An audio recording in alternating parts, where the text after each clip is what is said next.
మీరు I'm not a robot button click చేసినప్పుడు కొన్నిసార్లు డైరెక్ట్గా అది వెరిఫై అయిపోతుంది, క్యాప్చా కూడా రాదు. అది ఎలా జరుగుతుందని ఎప్పుడన్నా ఆలోచించారా?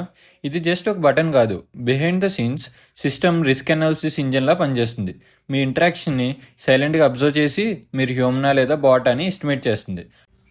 అసలు సిస్టమ్ ఎలా వెరిఫై చేస్తుందంటే దీనికి చాలా స్ట్రాటజీస్ ఉంటాయి. అంటే ఫస్ట్ ఏంటంటే మౌస్ మూమెంట్స్, అంటే మీరు స్మూత్గా చేస్తున్నారా లేకపోతే రోబోట్ లాగా స్ట్రైట్గా తిరుగుతున్నారా. Next click behaviour, like timing న్యాచురల్గా ఉందా లేదా ఇన్స్టెంట్గా ఆ స్క్రిప్ట్ ద్వారా క్లిక్ అయిందా. ఇంకా scrolling patterns, typing style, browser and device signals, మీరు ప్రీవియస్గా ఏం చేశారు ఈ బ్రౌజర్లో, అవన్నీ అనలైజ్ చేస్తుంది.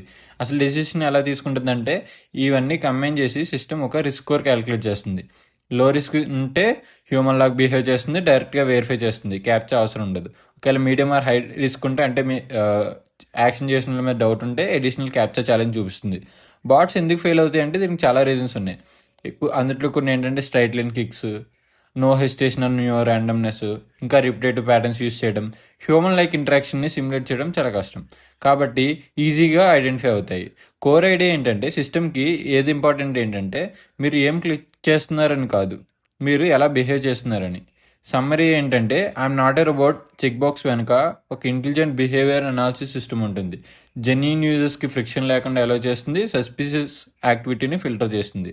నెక్స్ట్ టైం క్యాప్చర్ లేకుండా పాస్ అయితే సిస్టమ్ ఆల్రెడీ మిమ్మల్ని ట్రస్టెడ్ హ్యూమన్గా కన్సిడర్ చేస్తుంది. నెక్స్ట్ వీడియోలో మనం జెన్కిన్స్ గురించి చూద్దాం.